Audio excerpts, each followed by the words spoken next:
What happens when the man who built a business from scratch walks into one of his own stores? And no one knows who he is. Franklin Ross stood just outside the back door of the café, adjusting the fake name tag clipped to his borrowed apron. Cal, it read. His beard was gone, his usual fitted suit traded for black slacks, a stiff polo shirt, and a worn ball cap that shadowed his eyes. Not even his own district manager had ever seen him dressed like this. He took a deep breath, then knocked. A teenage girl opened it, eyes flicking to his name tag. "You the new trainee?" "Yeah," he said. "Cal, I'm supposed to start today." She nodded and stepped aside. "I'm Aaron. Drive-Thru is short today, so you're with me." Franklin followed her in. The kitchen buzzed with the usual morning chaos, orders printing, espresso shots hissing, the fryer crackling in the background. This location, the fourth one he'd opened out of 8, had been doing well on paper. Sales were steady, customer reviews looked fine at a glance.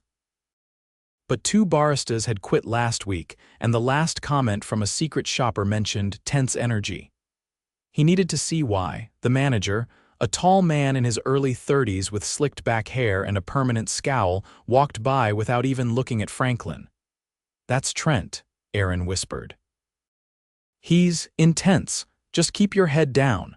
Franklin nodded, watching as Trent barked something at a cashier who nodded silently and backed away. "Come on," Aaron said, tugging his sleeve. "I'll show you Drive-Thru." Inside the small booth, the headset buzzed as the next order came in. Aaron moved fast, handling the touchscreen, prepping coffee, and passing bags through the window in a rhythm that showed she'd been doing this a while. "You've been here long?" Franklin asked as he fumbled with the milk steamer.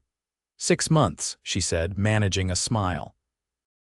"It's not bad when it's just us." "Us?" "Yeah, the crew, we get along. Trent's the problem." Franklin glanced back toward the kitchen. "What's he do?" Aaron hesitated. "Yells, nitpicks. He watches the cameras all day.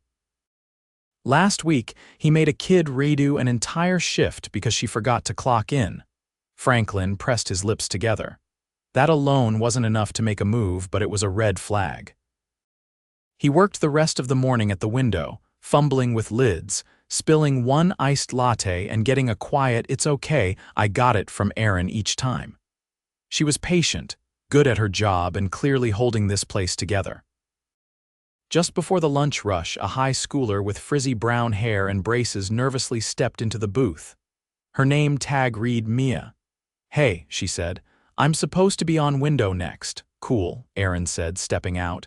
"Everything's set up." Franklin, Cal can help you." Mia gave him a small, nervous nod. "Hi," Franklin smiled. "First week, third shift." They worked together for about 15 minutes before it happened. A customer pulled up, asked for no pickles on their sandwich. Mia forgot to press the no pickles button. The sandwich went out. Less than a minute later, that car looped back around. "I said no pickles," the man yelled through the window. "You people don't listen." Mia's face went pale. I'm sorry." Franklin reached for the headset, but Trent got there first. "What is this?" Trent snapped, grabbing the sandwich from Mia's hands. "You're not listening. You think this is a joke." I just missed the button." Trent's voice rose. "You think customers have time for your screw-ups?" "Huh, you crying now? What, you think that helps?" Mia's eyes welled up. She turned away, wiping her face. Franklin stood frozen, heart pounding. His mouth opened, but nothing came out. "You're 20 minutes into your shift and already messing up," Trent barked. "Maybe this job's not for you." Mia let out a sob and bolted into the kitchen. Franklin stood still, fists clenched. Trent turned to him. "And you," Trent said, jabbing a finger. "Don't just stand there, clean this up." Franklin stared at him. For a second, he forgot the whole disguise. He forgot the name on his tag. He forgot everything except the fact that this man had just humiliated a teenager in front of him, but he didn't blow his cover. Not yet. He grabbed a rag and started wiping the counter, heart racing. Aaron passed by, eyes wide. She'd seen it too. Franklin didn't say a word as the lunch rush hit. He stayed at the window, silently helping customers, watching every move Trent made, every glance. Every order shouted across the kitchen. every time someone flinched when his voice cut through the noise. That night, Franklin sat in his car in the parking lot for a long time before driving home. He had built this business to be different, to feel human. Tomorrow he'd come back and he wouldn't freeze. Franklin returned the next morning before sunrise, parked in the same spot, and waited until the back door buzzed open. A different crew member let him in, a wiry guy in his early 20s with tired eyes and earbuds dangling around his neck. "You're Cal, right?" the guy asked, already pulling on gloves. "Yeah, you on prep, supposed to be," he yawned. "But I'm also covering janitorial, and the truck's late, so we're probably screwed for eggs." Franklin quietly followed him to the back. The guy didn't introduce himself, and Franklin didn't press. The prep area was cluttered, a half-unloaded shipment sitting half-open with boxes of milk teetering on a dolly. The guy started slicing bread with quick, practiced motions. "How long have you been working here?" Franklin asked, grabbing a box off the dolly. "Since last year. Mornings, mostly. I used to have help, but they cut hours." He paused. "You might want to keep your head down when Trent comes in. He doesn't like new people asking questions." Franklin nodded but kept his eyes on the prep list taped to the cabinet. Eggs missing, muffins short by a dozen, milk low. He scribbled notes in a small pocketbook he kept tucked behind his belt. The system was fraying in places no one upstairs could see. Trent arrived at exactly 6:42. No greeting. No glance at Franklin. He walked in, checked the backroom inventory, muttered something under his breath, then barked toward the front. Why wasn't this cart unloaded already? "We open in 20 minutes. The prep cook flinched but didn't respond. Franklin stepped forward. "I was just helping with it now. Want me to finish?" Trent looked him up and down. "You're the new guy from yesterday," Franklin nodded. "Then focus on what you're told to do." He walked off before Franklin could answer. By 7, the cafe was open. Erin was already at the window, and Mia came in 10 minutes later, quieter than the day before. Her shoulders hunched as she moved behind the counter. Franklin caught her eye and gave a small nod. She looked away. When Trent disappeared into the office, Franklin leaned toward Erin. "Is Mia okay?" She showed up. "That's something.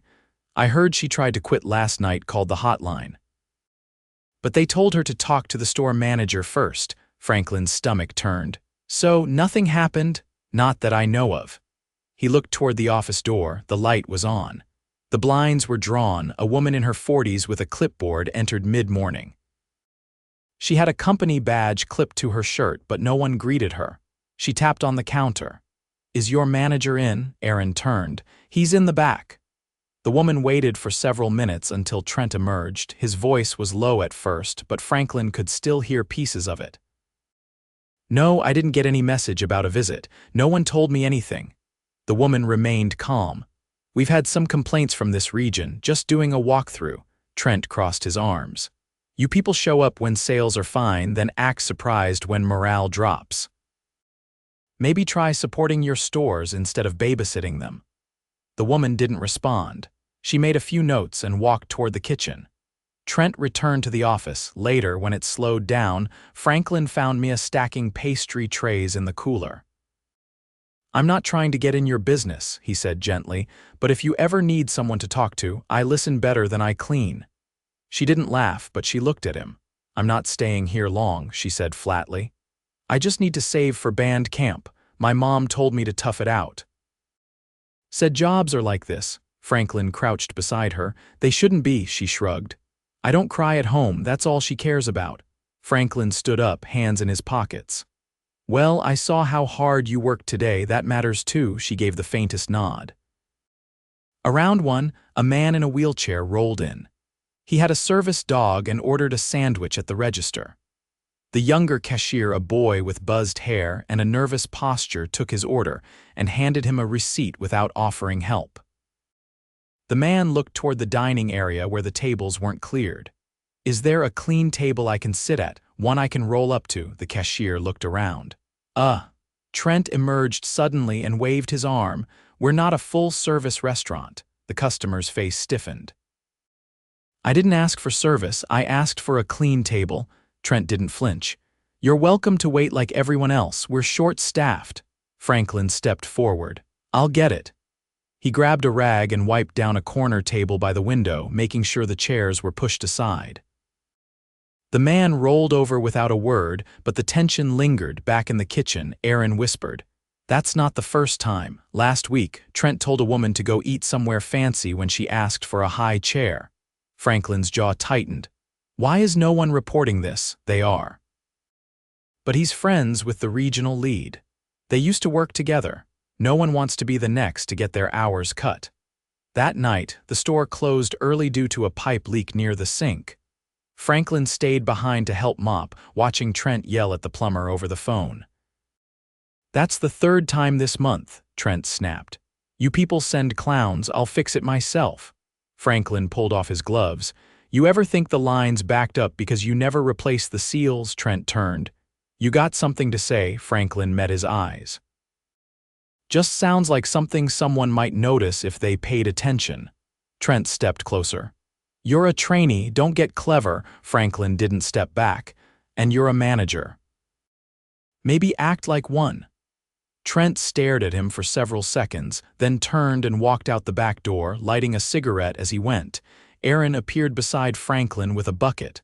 "I've never seen him walk away like that." Franklin exhaled slowly. "He'll be walking a lot more soon." She frowned. "What do you mean?" But Franklin just picked up the mop again.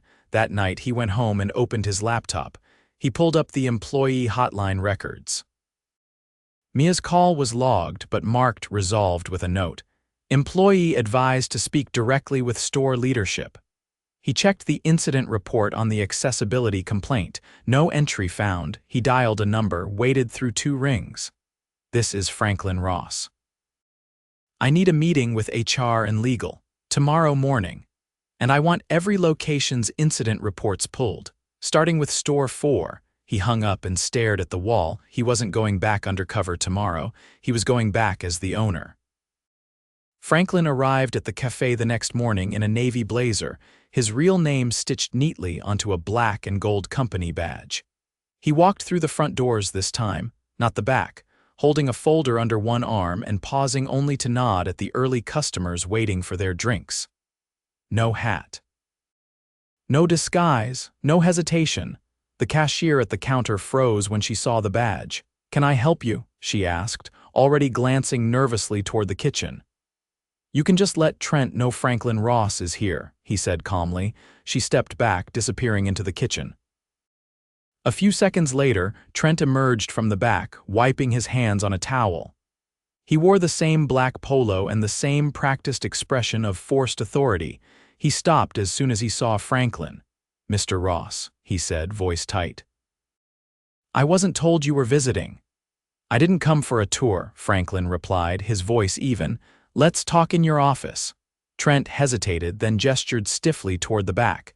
A few employees glanced up from their stations. Mia noticed too, pausing mid-order, her eyes tracking them. The office was cluttered, the blinds still drawn. A half-eaten muffin sat next to the computer monitor. "Do you want to sit?" Trent asked, gesturing toward the second chair. "I'll stand."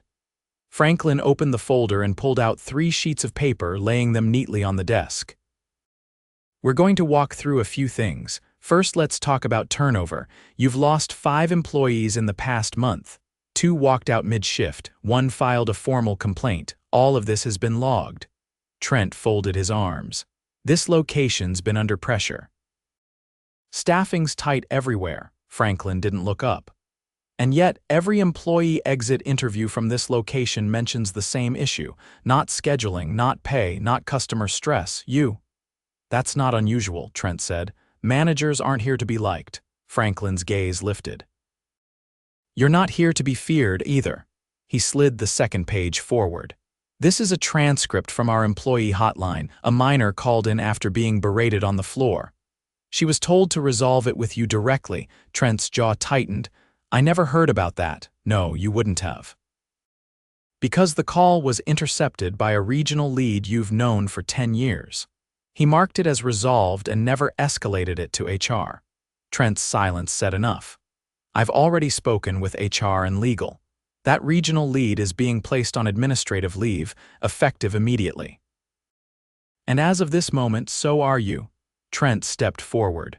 Wait, hold on, this is a misunderstanding. You're getting second-hand stories. I've kept this store profitable. You've kept it under control, Franklin said. That's not the same thing. Trent's voice dropped. You're going to take their word over mine. No, Franklin said. I took mine. Trent stared at him. I was here. I worked the window. I watched you humiliate a teenager in front of customers. I watched you ignore a disabled patron. I saw you berate staff who were doing their best under pressure you created. Trent's mouth opened, but no words came. You can gather your things now, Franklin said. Security's on the way to retrieve your keys. Trent walked out of the office without another word. Franklin waited until the door shut behind him, then exhaled slowly and stepped out. The staff had stopped pretending not to notice. Erin was wiping down the same counter for the second time, her eyes darting toward the back. Mia stood frozen near the pastry display, her headset hanging loosely around her neck. Franklin raised his voice just enough to carry. Trent will not be returning to this store, effective immediately. Everyone stopped. I know that's sudden, and I know it doesn't fix everything, he continued. But it's the start. No one applauded, no one cheered. They just stared, wide-eyed and unsure. That was fine. He wasn't here to put on a show. He stepped behind the counter and faced them directly. I'm Franklin Ross. I founded this company 12 years ago. I used to know every person who worked in every store. That changed when we grew. Somewhere along the line, I let systems and reports replace people. Erin looked up.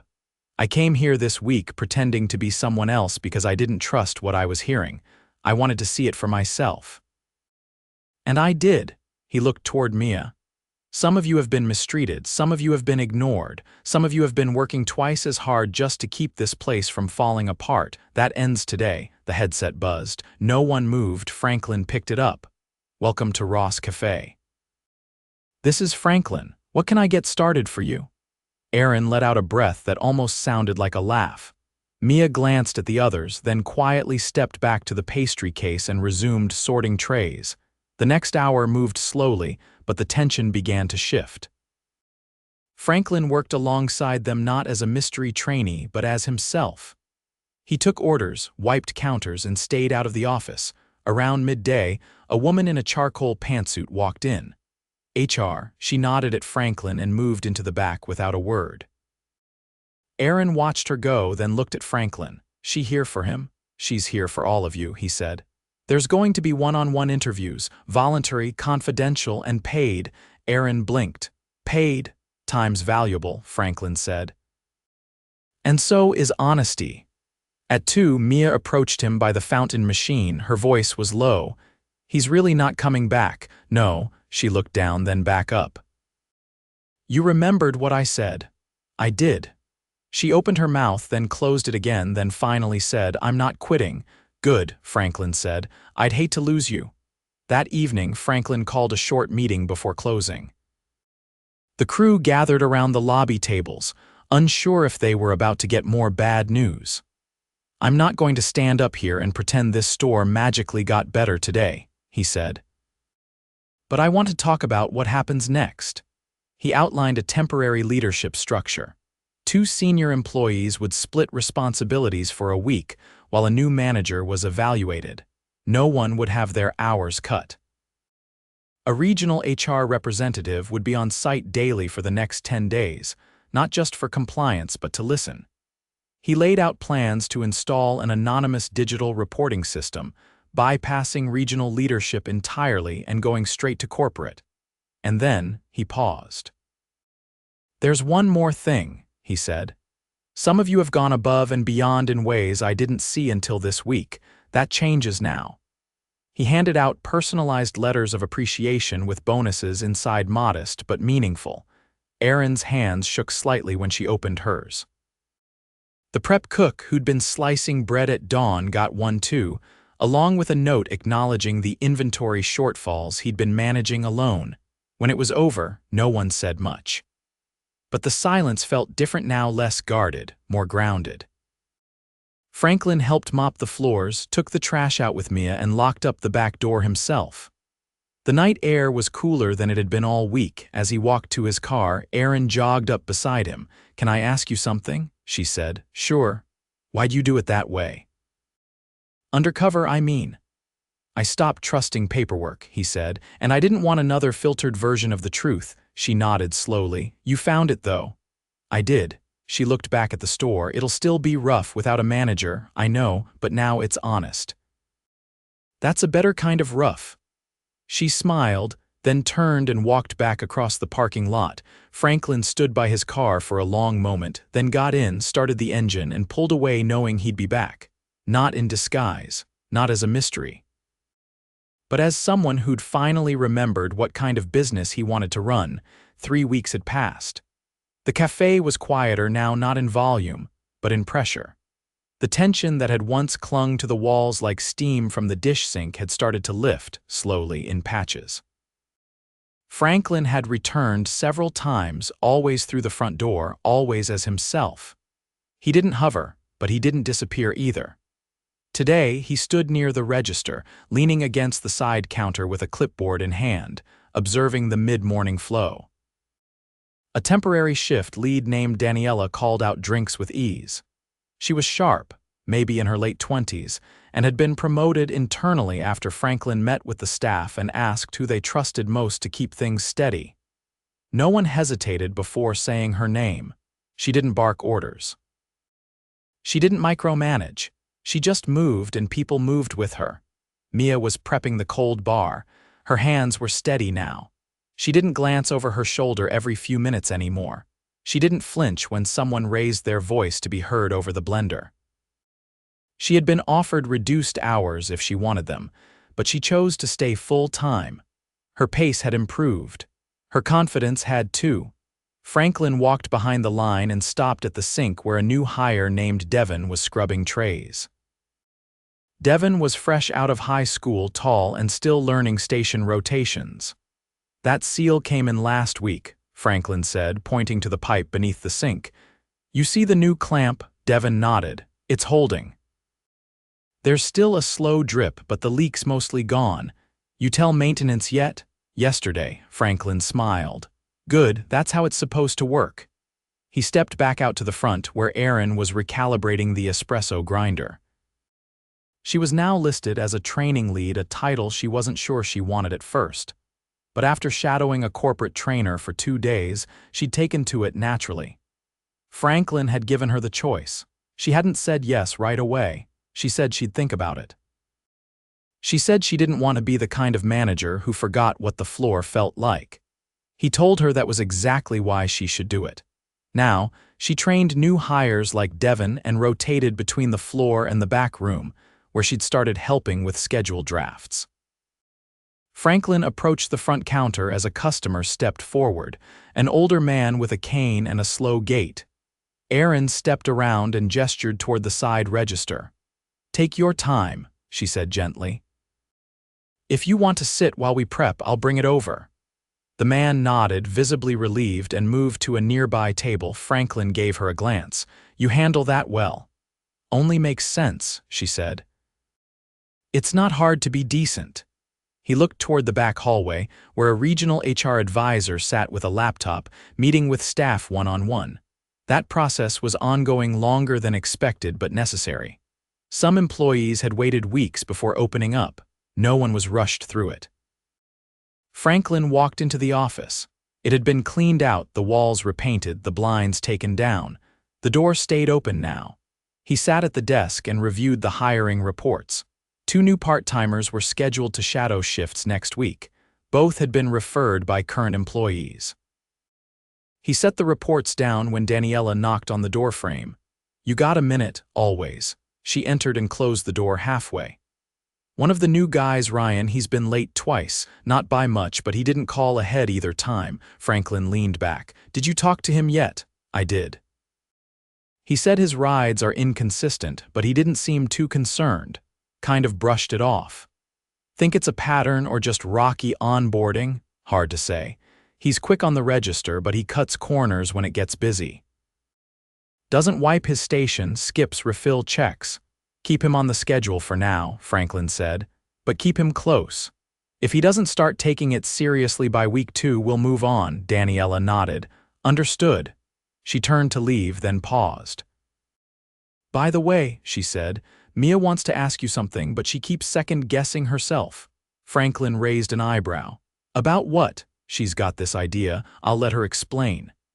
He waited by the side counter until Mia finished her barback tasks, then waved her over. You've been quiet today, she shrugged, trying to keep up. I heard you have an idea, she hesitated. It's kind of small's where most good ideas start. She took a breath.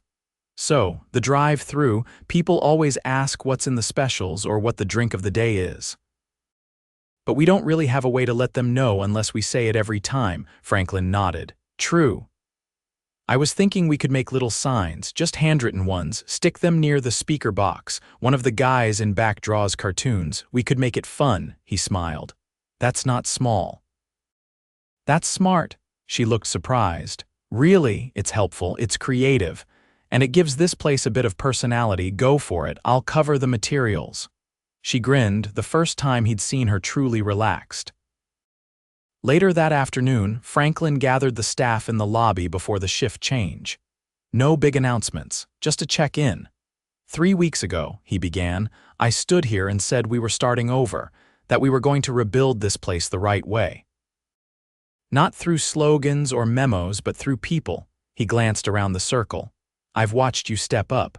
I've seen people train each other, cover for each other, even argue in a way that leads to solutions. That's progress, real progress.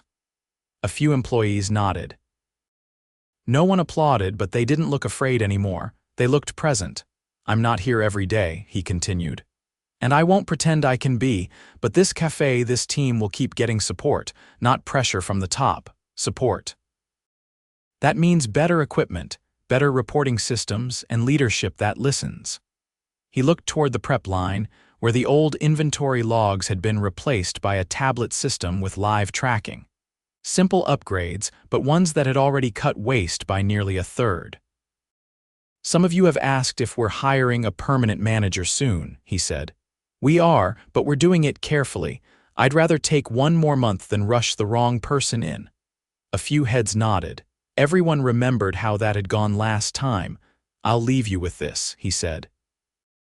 We can't control every customer who walks through that door. We can't avoid every mistake. But we can control how we treat each other. That's the foundation. And it's one we're going to protect. After the meeting, he slipped out without fanfare. He didn't need a send-off. The real reward was watching a workplace slowly become something worth staying in.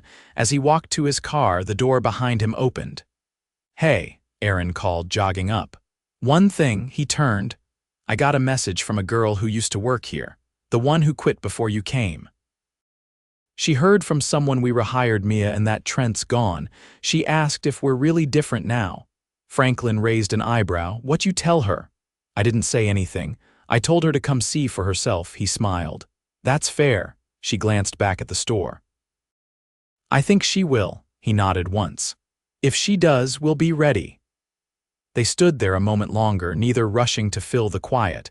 Then she turned back toward the cafe and he got into his car. As the engine started, Franklin looked once more at the modest storefront. The lights glowed soft behind the windows. A teenager prepped whipped cream in the back. The new signs for the drive-thru specials were already taped up, one of them featuring a smiling cartoon coffee cup holding a flag that read, "Try me." It wasn't perfect, but it was real. And that was enough to build on.